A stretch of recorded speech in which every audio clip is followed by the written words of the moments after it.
Devocional Diário Café com Deus Pai por Júnior Rostirola, 16 de junho. A esperança que não falha. Nossa esperança está no Senhor. Ele é o nosso auxílio e a nossa proteção. Livro de Salmos capítulo 33 versículo 20. Uma vida sem esperança leva-nos a viver sem perspectiva, objetivos e sonhos. É como a vida perder a cor, o brilho e a beleza. Talvez você já esteve assim em algum momento ou ainda se encontre dessa forma. Algumas circunstâncias tentam roubar nossa esperança e nos afastam de uma vida plena. Contudo, este belo salmo nos diz exatamente onde encontramos esperança, que é justamente em Deus Pai. Muitas vezes, condicionamos nossa esperança a relacionamentos, pessoas, sucesso, enfim, a coisas temporais e terrenas. Mas o fato é que nenhuma delas poderá tomar o lugar da verdadeira esperança em sua vida. Ela age como algo no qual nos apoiamos e nos impulsiona para seguir adiante. E isso só pode ser encontrado em Deus. Em Jeremias 2911, Deus faz uma afirmação que explica muito bem qual é a sua vontade para a nossa vida, em que diz: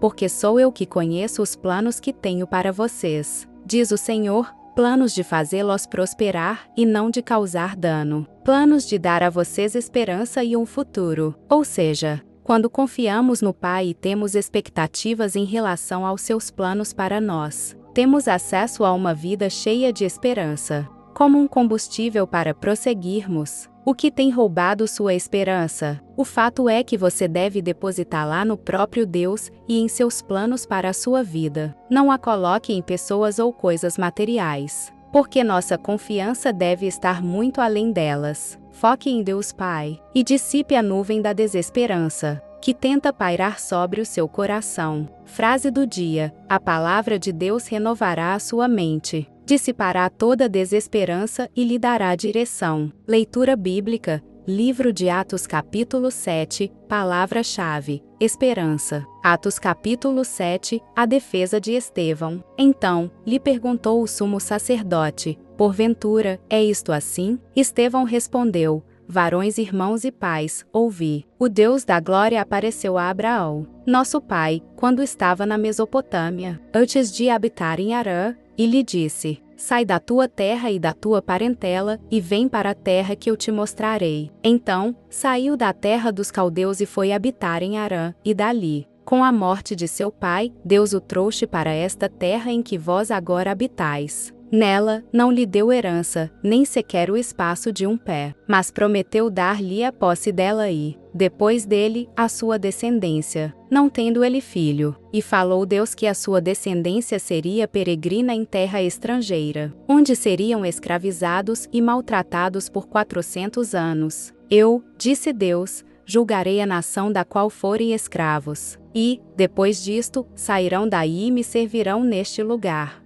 Então, lhe deu a aliança da circuncisão. Assim, nasceu Isaque, e Abraão o circuncidou ao 8º dia. De Isaque procedeu Jacó, e deste, os 12 patriarcas. Os patriarcas, invejosos de José, venderam-no para o Egito. Mas Deus estava com ele, e livrou-o de todas as suas aflições, concedendo-lhe também graça e sabedoria perante Faraó, rei do Egito, que o constituiu governador daquela nação e de toda a casa real. Sobreveio, porém, fome em todo o Egito, e, em Canaã, houve grande tribulação, e nossos pais não achavam mantimentos. Mas, tendo ouvido Jacó que no Egito havia trigo, enviou, pela primeira vez, os nossos pais. Na segunda vez, José se fez reconhecer por seus irmãos, e se tornou conhecida de Faraó a família de José. Então, José mandou chamar a Jacó, seu pai, e toda a sua parentela, isto é, 75 pessoas. Jacó desceu ao Egito, e ali morreu ele e também nossos pais, e foram transportados para Siquém e postos no sepulcro que Abraão ali comprara a dinheiro aos filhos de Remã,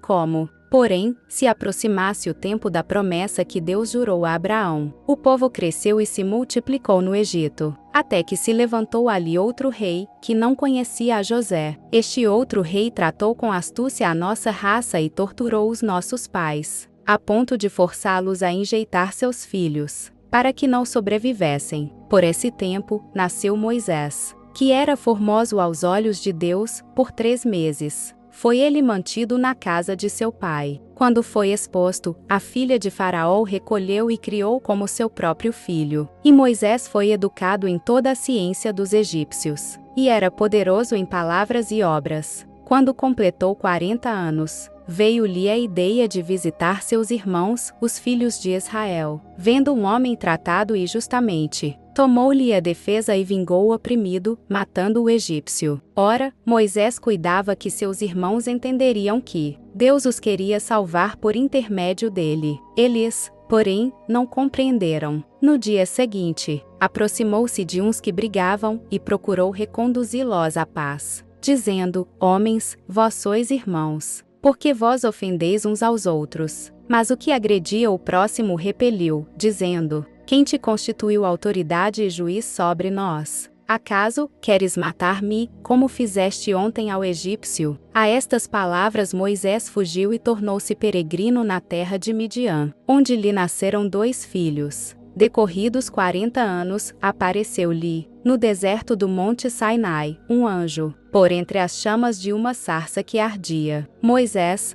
porém, diante daquela visão, ficou maravilhado e, aproximando-se para observar, ouviu-se a voz do Senhor: Eu sou o Deus dos teus pais, o Deus de Abraão, de Isaque e de Jacó. Moisés, tremendo de medo, não ousava contemplá-la. Disse-lhe o Senhor: Tira a sandália dos pés, porque o lugar em que estás é terra santa. Vi, com efeito, o sofrimento do meu povo no Egito. Ouvi o seu gemido e desci para libertá-lo. Vem agora, e eu te enviarei ao Egito, a este Moisés, a quem negaram reconhecer, dizendo: Quem te constituiu autoridade e juiz?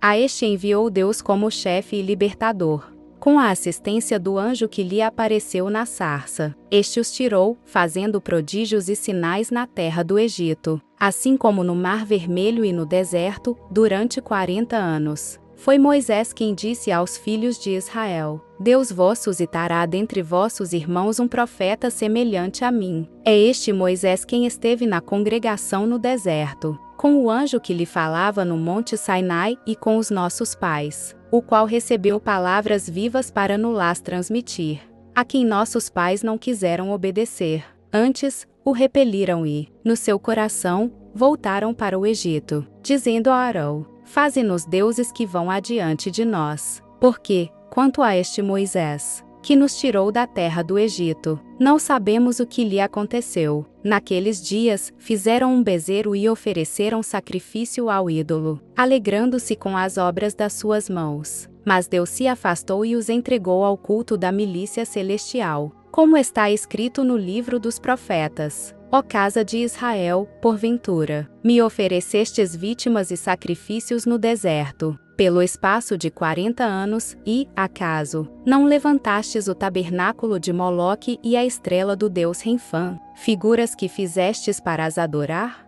Por isso, vos desterrarei para além da Babilônia. O tabernáculo do testemunho estava entre nossos pais no deserto. Como determinar aquele que disse a Moisés que o fizesse, segundo o modelo que tinha visto, o qual também nossos pais, com Josué, tendo-o recebido, o levaram, quando tomaram posse das nações que Deus expulsou da presença deles. Até aos dias de Davi, este achou graça diante de Deus, e lhe suplicou a faculdade de prover morada para o Deus de Jacó. Mas foi Salomão que lhe edificou a casa. Entretanto, não habita o Altíssimo em casas feitas por mãos humanas. Como diz o profeta: O céu é o meu trono, e a terra, o estrado dos meus pés. Que casa me edificareis, diz o Senhor, ou qual é o lugar do meu repouso? Não foi, porventura, a minha mão que fez todas estas coisas? Homens de dura cerviz e incircuncisos de coração e de ouvidos, vós sempre resistis ao Espírito Santo, assim como fizeram vossos pais, também vós o fazeis.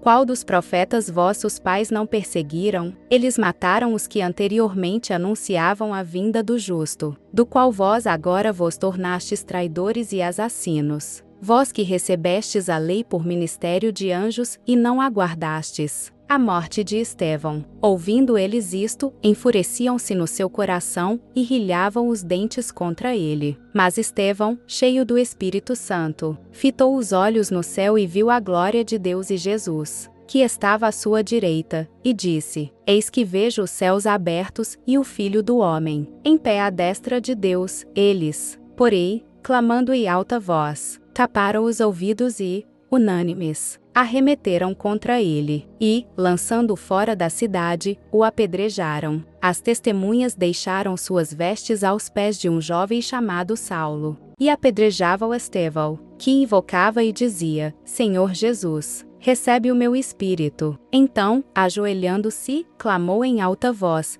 Senhor, não lhes imputes este pecado. Com estas palavras, adormeceu. Se você tem gostado do conteúdo desse canal, não se esqueça de deixar o seu like, se inscrever e compartilhar esse vídeo com quem você ama. Te espero no próximo vídeo. Até lá!